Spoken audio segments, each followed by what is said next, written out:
Hello. How goes it? Been a while since I came to you as ye old talking hand. I think this thing's pretty neat. Anyway, not to get attached to form, of course. So here we are in another one. Now, even though I have a perfectly wonderful journal that's been written for a number of days, I don't feel in the mood to read to you. I'm fired up for some reason. 2:40 in the morning. What's with that? Okay. Um, now, um, I heard a neat thing tonight. I'll give you a link to a short little video that will share it with you on the reality. And it hit home immediately. As soon as I heard it, I realized, my God, of course it's true. Why haven't I been saying that? I mean, I know it, but I haven't just come out and said it the way Mooji did. And that is the programming that we receive and that we feel so intimidated by and weighted and burdened and all of that with this programming that started, before we were born, because our parents were programmed and our whole lineage has been, and all of that, and all of the training and the schooling and yada, yada, yada. Okay, so it's a bummer. We have all these subconscious beliefs kind of running our life, ruling our life, and we don't even know what they are. We didn't choose them. They got chosen for us and put in there, and we can sometimes get a bit of an attitude on us about this stuff, huh? I know I can. But here's the reality. They're not programming the self, capital S. Who you really are isn't even touched by that. Now, how's that for a nice, neat reminder? Doesn't that loosen things up in the solar plexus a wee bit? That programming never even touched you, who and what you are. You have a brain. You are not the brain. You use it. I know some of these people in the world of science have been so misled, and they have vested belief in what they've been taught. They really do believe that they're the body, and the brain is the heart and soul of that, and they believe that they're the brain. And that's just a state that we're not in, and I'm glad. So, just a little reminder. You're not the body, you're not the mind, you're not the brain, you're not anything in 3D. Not anything that can even be touched. You're invincible. I mean, in addition to being eternal and infinite. How's that? Hey, link up with the right team, the one called Source, and life's pretty good. And this is in addition to the joy and the love and all of that hums quietly in the background at all times. Even when you're getting your nose punched, it's there. It's kind of funny. You've seen, now and then you'll see someone laughing and crying at the same time at a satsang or something. And it's just so beautiful. Life is so beautiful. And I have an idea for you. I might have shared this before, but let me say it again. We know by hindsight, we can look back on the things that have happened to us, and they might have been difficult and challenging at the time, or we might have been really confused or whatever. But with hindsight and maybe a few years distance from them, we look back and we see the growth and the gain, and we see the blessing that was had there. Well, all we have to do is translate that to the present. All right? I say that everything brings blessing, barring nothing, including the punch in the nose, the divorce, whatever it is. As long as we're doing our best, trying with all our heart, whatever happens is great. And so, why not open new eyes that are able to see? Why not translate this knowledge? Well, if everything, as I look at it, that's in the past turned out to be for blessing, Doesn't it follow, my friends, that everything that's happening to me now is for blessing? And if I know that, I can begin to see it. It begins to unravel itself and reveal itself to me. I begin to be able to detect the blessing that's there, that's here, not only in my life, but in everything all around. I mean, the reality is that Source is the greatest lover that there ever was. And Source is handling us and fondling us with everything that's all around us through everything, whether it's in nature, whether it's in people, whether it's in the bee that stings you. I don't care what it is. It is the love, the intimate, infinite love of Source being manifest there.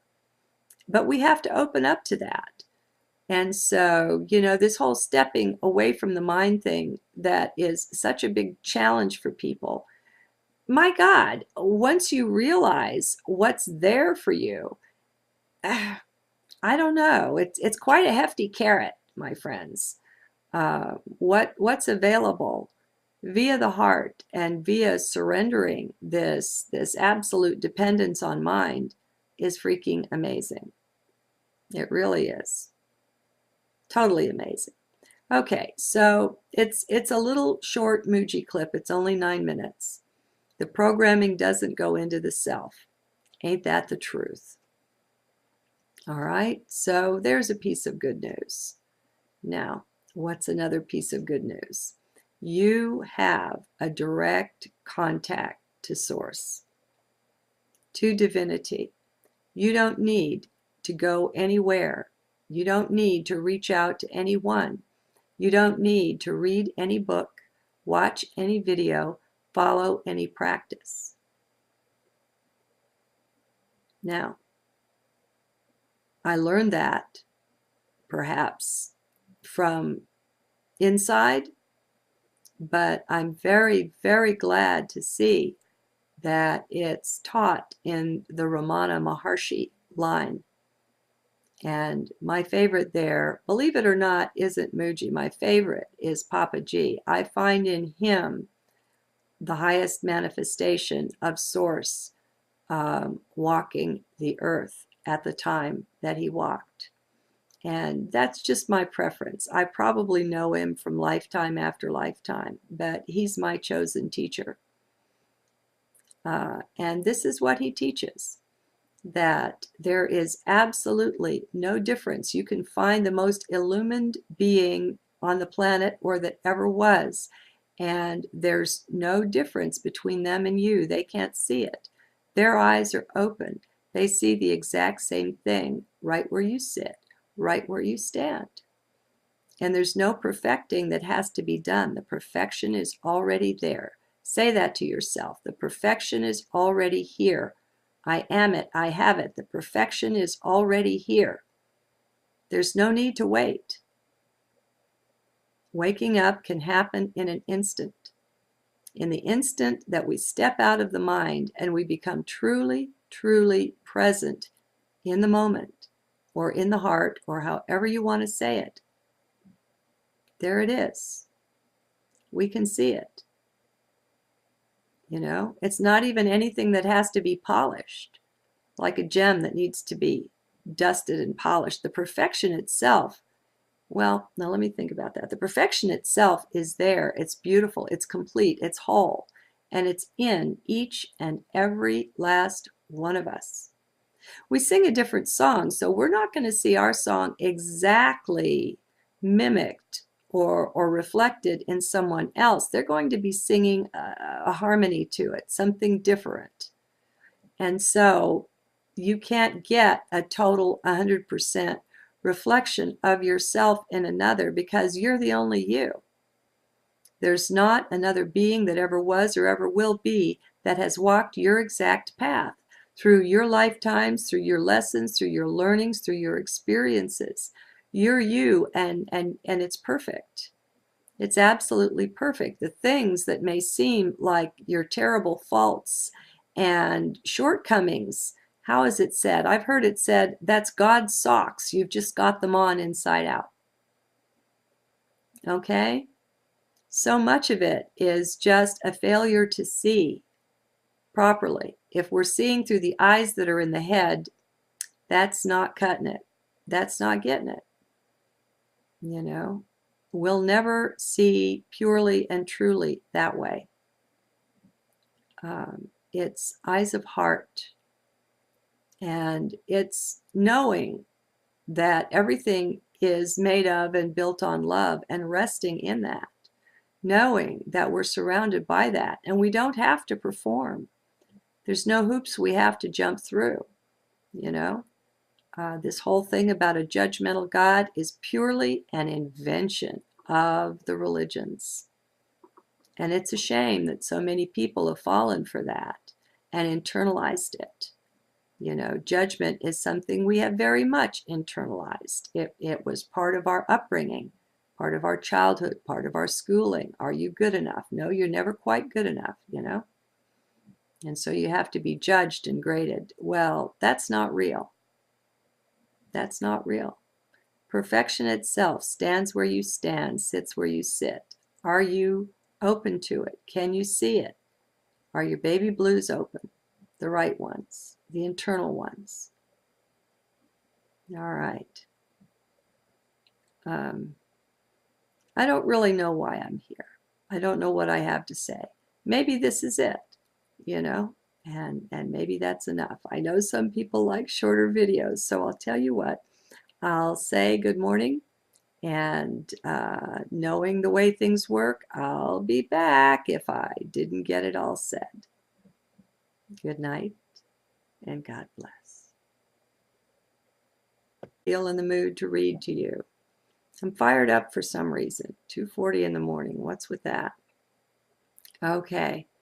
Now, I heard a neat thing tonight. I'll give you a link to a short little video. I think this thing's pretty neat. Anyway, not to get attached to form, of course. So here we are in another one. Now, even though I have a perfectly wonderful journal that's been written for a number of days, I don't feel that will share it with you on the reality. And it hit home immediately. As soon as I heard it, I realized, my God, of course it's true. Why haven't I been saying that? I mean, I know it, but I haven't just come out and said it the way Mooji did. And that